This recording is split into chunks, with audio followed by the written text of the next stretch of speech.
Olá, meninos da terceira série, sejam muito bem-vindos à nossa aula de hoje. Nós vamos então, meninos, dar continuidade, ao nosso conteúdo da terceira série, do terceiro bimestre, que é um conteúdo maravilhoso, que a gente está falando muito sobre o trabalho. Então, o nosso conteúdo de hoje, gente, será a dinâmica do trabalho no Brasil. É um conteúdo, assim, muito bom da gente trabalhar, da gente falar, da gente discutir. Por quê, gente? Porque é um assunto do nosso cotidiano, do nosso dia a dia, do nosso trabalho no dia a dia. Então, para isso, meninos, eu trouxe uma imagem. Então, nessa imagem está escrito reinvenção do trabalho. Essa imagem, para a gente, poderia representar, seria assim, uma metáfora. Por que uma metáfora, gente? Porque sempre atrás do trabalho, da palavra trabalho, tem alguém, tem um trabalhador. Então, essa imagem mostra para a gente, seria assim, um engenheiro, projetando o seu trabalho com todo cuidado, com todo zelo. Por quê? Às vezes a gente esquece, a gente passa assim, esquece do trabalho, de quem fez aquele trabalho, quem fez aquela obra, Então, porque às vezes a gente passa na frente assim, de um edifício, de uma construção muito bonita, a gente vê somente o quê? A parte física, daquele trabalho. A parte física seria assim, o produto do trabalho.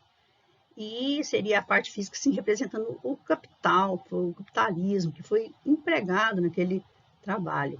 A gente esquece, então, que por trás daquele trabalho, daquela obra, daquela suntuosa obra apresentada, teve a mão, então, do trabalhador, da pessoa que projetou, que pensou em quem iria morar naquele edifício, em quem iria usufruir daquele trabalho. Então, seria o quê? Todo o planejamento que o trabalhador fez com relação àquele trabalho. Seria, assim, uma maneira da gente valorizar também a parte abstrata, na parte que a gente não vê daquele trabalho. Por isso que a gente fala assim, que é muito bacana nessa parte, então, da sociologia, o trabalho da sociologia, que vê o quê? Vê por trás do trabalho, vê o quê? O processo de reinvenção que o trabalhador usou. E essa preocupação também da sociologia seria com aquele trabalhador, com aquela vida do trabalhador. Então, a gente, como eu falei, essa aula é uma aula assim, muito bacana, por quê? Porque vem nos retratar, vem nos mostrar, seria assim, aquele cuidado, seria assim, do social com relação aos trabalhadores. Então, vamos lá.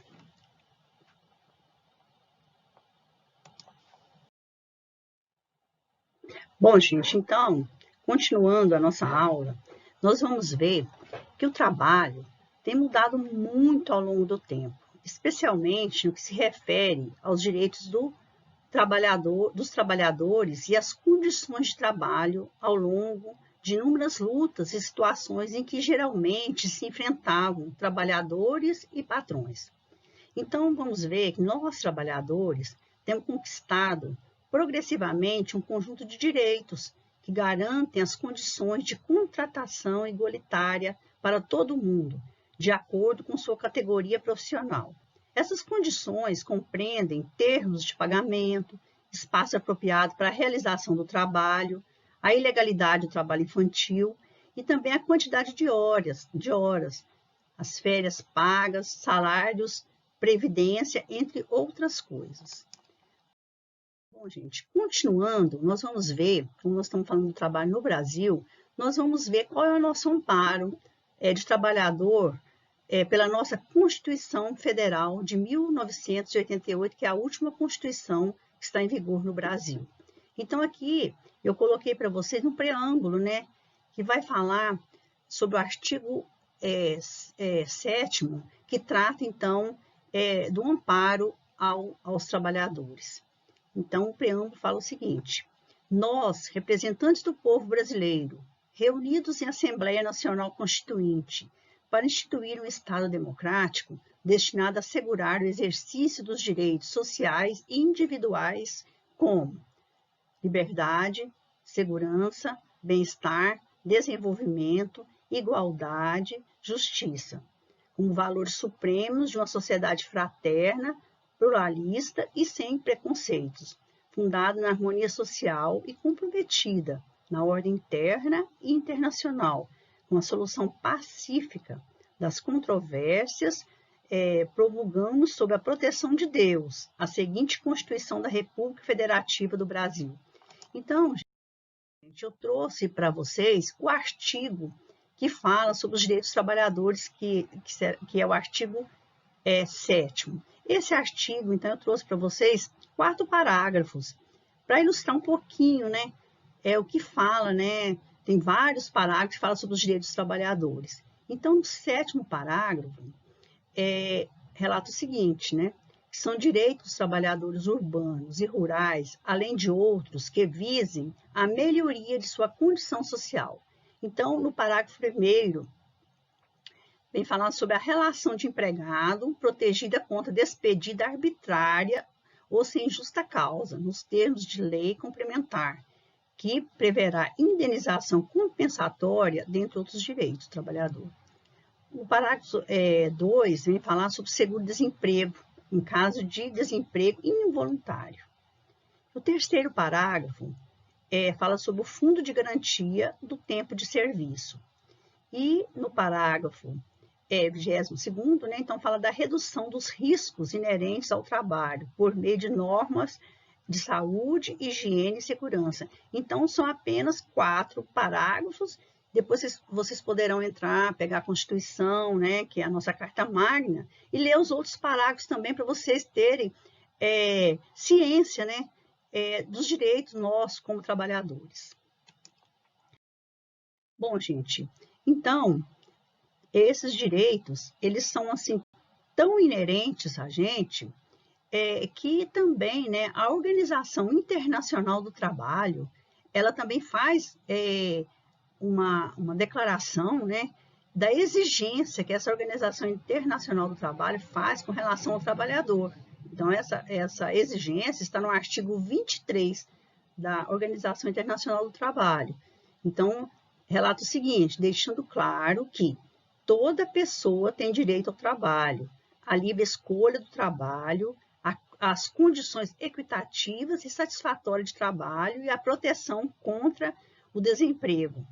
E na nossa Constituição, vou refrisar mais uma vez para vocês, vocês pesquisarem, buscarem, né, no artigo 7º, aqui mostro para vocês nessa figura, né, seria assim, a nossa Carta Magna, né, que é a Constituição, a foto mostrando, né, sempre ela verde, amarela, que são as cores da bandeira, retratando a bandeira, no artigo 7º, então, falo novamente que são direitos dos trabalhadores rurais e urbanos, além de outras que visem a melhoria de sua condição social. Então, é muito importante que nós busquemos conhecer o artigo que nos ampara, né, o artigo que nos dá os direitos, né, quanto à nossa proteção como trabalhadores.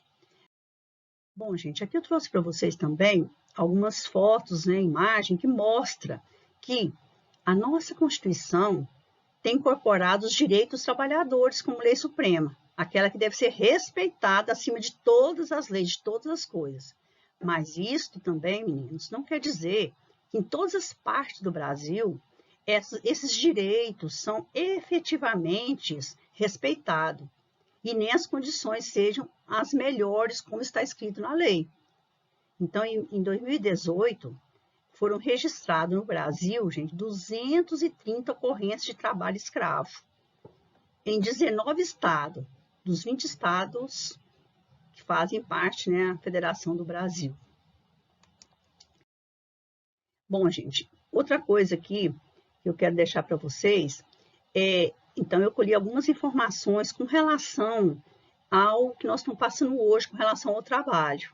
Então, aqui eu citei, né, colocações, né, de um jornalista, assim, que retrata, ele fala assim, muito no Brasil, e ele também escreve, né, muitas coisas, ele tem assim escrevido muita coisa, ele tem muito amor pelo Brasil, que é o Mário Magalhães, escritor e jornalista.